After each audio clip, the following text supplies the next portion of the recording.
हमें ज्ञान चर्चा का विषय मिल गया है। तो प्रश्न ये है कि हमारा भाग्य हमारे कर्म निर्धारित करता है या हमारे कर्म हमारा भाग्य बनाते हैं। जब भी हम अपने अतीत की ओर देखते हैं तो मन में यही प्रश्न उत्पन्न होता है कि हम जिन परिस्थितियों में हैं, क्या उसका मूल कारण हमारे कर्म है या हमारा भाग्य।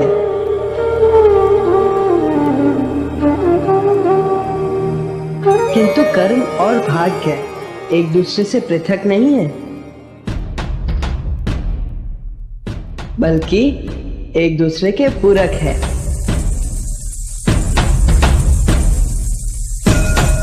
कर्म से भाग्य निर्धारित होता है और जो भाग्य हम अपने कर्म से अर्जित करते हैं वही भविष्य के कर्मों का आधार बनता है। इस समय ये पंख इस सभागृह के वायु पे आश्रित है। आप सभी के श्वास इसकी दिशा परिवर्तित कर सकती है।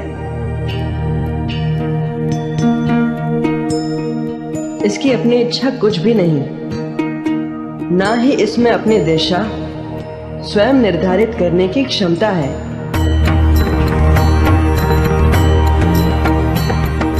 उड़ते उड़ते कीचड़ में गिर जाना इस पंख का भाग्य हो सकता है,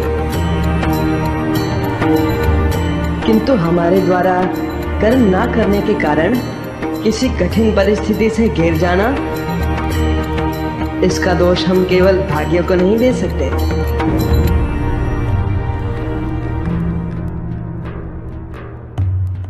क्योंकि हमें अपने विवेक से कर्म करने की क्षमता प्राप्त है। यदि हम कर्म नहीं करते तो उसका फल हमें भुगतना ही होगा। भाग्य प्रबल हो तो वो हमारे कर्मों को प्रभावित करता है, किंतु ये भी सत्य है कि कर्मों की प्रबलता हमारे भाग्यों को परिवर्तित करने में सक्षम होती है। किस मार्ग का चयन करना है ये केवल हम पे निर्भर करता है। किंतु कर्म और भाग्य में कौन अधिक महत्वपूर्ण है? कर्म, क्योंकि कर्म ही सौभाग्य को दुर्भाग्य बना सकता है और दुर्भाग्य को सौभाग्य में कर्म ही परिवर्तित कर सकता है। किंतु कर्म से मेरा तात्पर्य कर्म की पूर्णता है।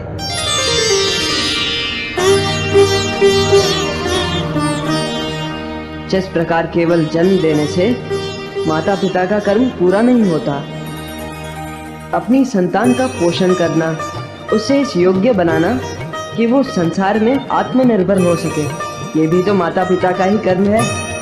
संतान को संरक्षण देना, अच्छे संस्कार देना, उससे उसके दायित्वों के प्रति जागरूक करना या सक्षम बनाना, ये भी माता पिता का ही कर्म है।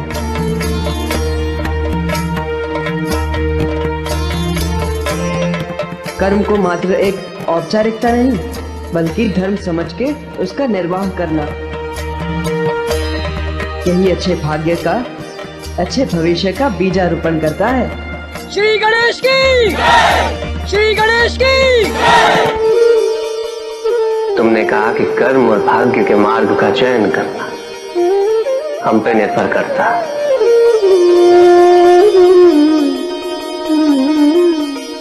किंतु यदि कोई चयन करने के मार्ग का चुनाव ही ना करे तो क्या?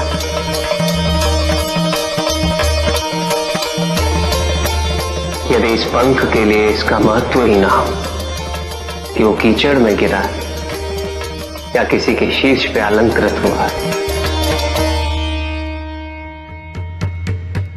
कर्म और भविष्य के मार्ग से पृथक होकर एक मार्ग और होता है,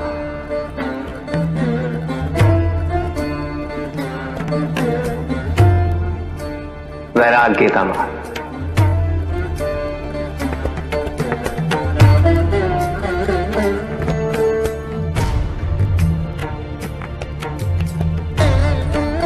संसार अनेक युगों तक कर्म और भाग्य की प्रबलता पर विमर्श करता रहेगा और ऐसे विमर्श समाज की उन्नति में सदैव सहायक सिद्ध होंगे।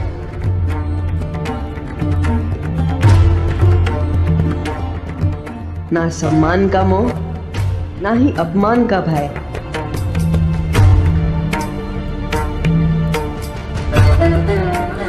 अर्थात एक ऐसी दशा जिसका होना ना होना किसी भी परिभाषा के परे है।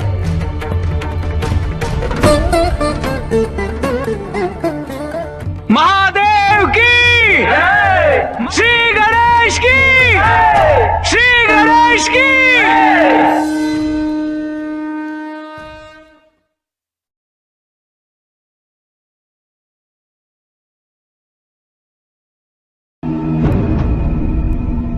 तो आप सबकी मंशा मेरे भोजन में परिवर्तन लाने की है। जी हाँ प्रभु, और इसका हमारे समक्ष ठोस कारण भी है प्रभु। विवाह उपरांत आपका जीवन सभ्य समाज की संगति में व्यतीत होने वाला है, और सभ्य समाज में अपक्व भोजन को हे दृष्टि से देखा जाता है प्रभु। इसीलिए अब आप पकवान ग्रहण करके सामाजिक जीवन का आनंद लीजिए प्रभु।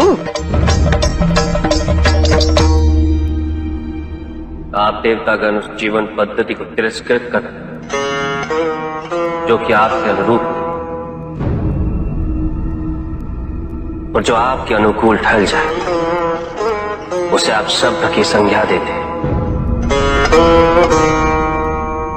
है ना इंद्र? महादेव, इसे कृपया अन्यथा ना ले प्रभु, परंतु देवराज के कथन में कुछ सत्य अवश्य है। पकवान का सामूहिक रूप से ग्रहण करना यह सभ्य समाज का अभिन्न अंग है। अब आप भी इसे अपना ले तो इसमें हानि क्या है प्रभु? ऐसे भोजन से केवल हानि ही हो सकती है देवर्षि नारायण। सर्वप्रथम ऐसे भोजन के उत्पादन हेतु जो कि सभ्य समाज का भोजन है और वन्य प्रदेश का विनाश कर उसे खेतों में परिवर्तित करते हैं, जिससे उसके संरक्षित जीव जंतुओं का भी सर्वनाश होता है।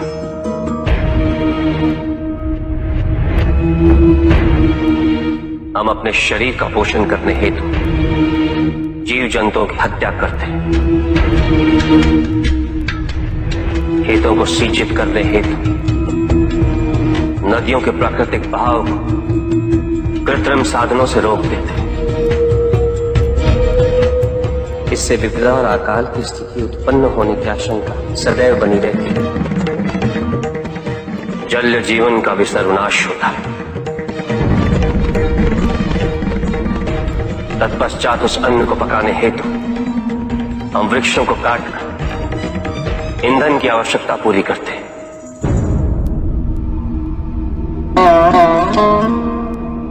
और पकाने की प्रक्रिया में उसके सारे पोषक तत्वों का सर्वनाश कर देते हैं। नहीं देवराज,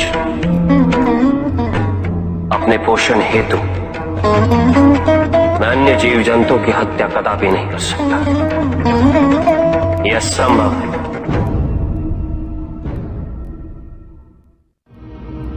वो व्यापारी जिसके पास इस संसार में जीवन निर्वाह हेतु सब कुछ था,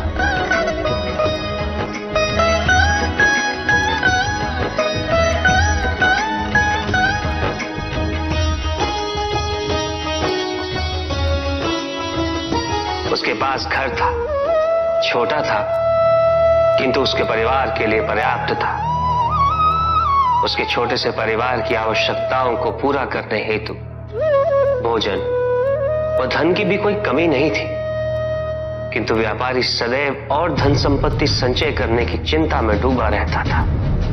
सब कुछ होते हुए भी वो सुखी नहीं था, क्योंकि वो यही सोचता रहता था कि उसके पास क्या क्या नहीं। एक दिन किसी ने उसे बताया कि नारायण के वरदान से सब कुछ मिल सकता है। धन के लोभ में वो नारायण की तपस्या करने निकल पड़ा। ओम वैष्णवे नमः। और इस प्रकार वो कई वर्षों तक नारायण की तपस्या करता था। ओम वैष्णवे नमः। ओम वैष्णवे नमः। ओम वैष्णवे नमः। ओम वैष्णवे नमः। वत्स,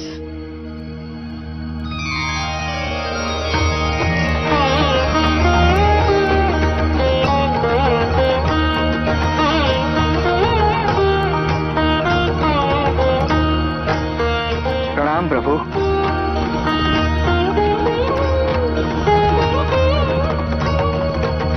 मैं तुम्हारी तपस्या से प्रसन्न हूं। मांगो, क्या वरदान मांगना चाहते हो? प्रभु, प्रभु मुझे समस्त संसार की भूमि चाहिए। संसार में जितना भी धन है सब मेरा हो जाए। क्या मैं तुमसे पूछ सकता हूं, तुम्हें इतना सब कुछ क्यों चाहिए? मैं सुखी रहना चाहता हूँ प्रभु, और धन संपत्ति ही सुख का माध्यम है। किंतु संसार की परिभाषा हर किसी के लिए भिन्न होती है वत्स। कुएं में बैठे मेंढक के लिए वो उसका संसार होता है। तुम बताओ वत्स, तुम्हारे लिए संसार की क्या परिभाषा है? सब कुछ प्रभु। जो कुछ भी मुझे दिखाई दे रहा है वो सब कुछ संसार ही तो है प्रभु। उचित है,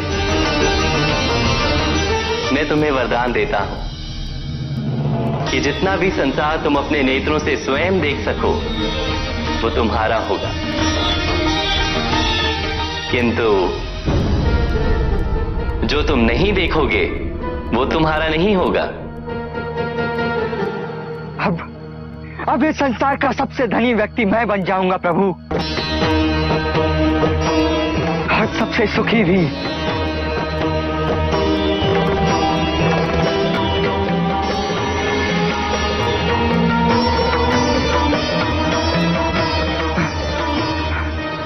सब मेरा, ये सब भी मेरा। उसने सोचा यदि वो दौड़ के समस्त संसार को देख ले तो वरदान अनुसार सब उसका हो जाए। यहां से वहां, वहां से यहां, वो चारों दिशाओं में भागने लगा।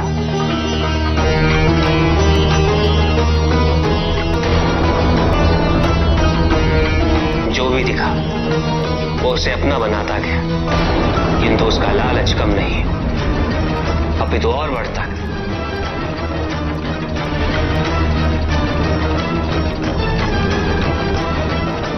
निरंतर भागते रहने के कारण शीघ्र उसका शरीर उसका साथ देने में असमर्थ हो गया।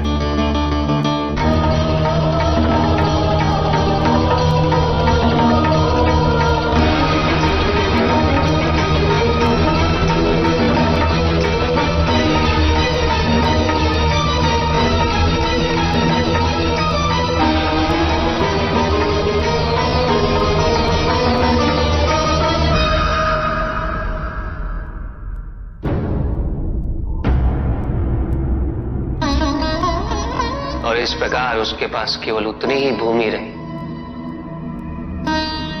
जिस पे उसका मृत शरीर पड़ा हुआ था।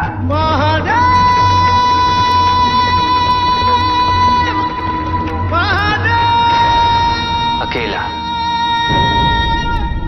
उसके पास उसके परिवार का सुख भी था, किंतु उसने उसका आनंद नहीं उठाया।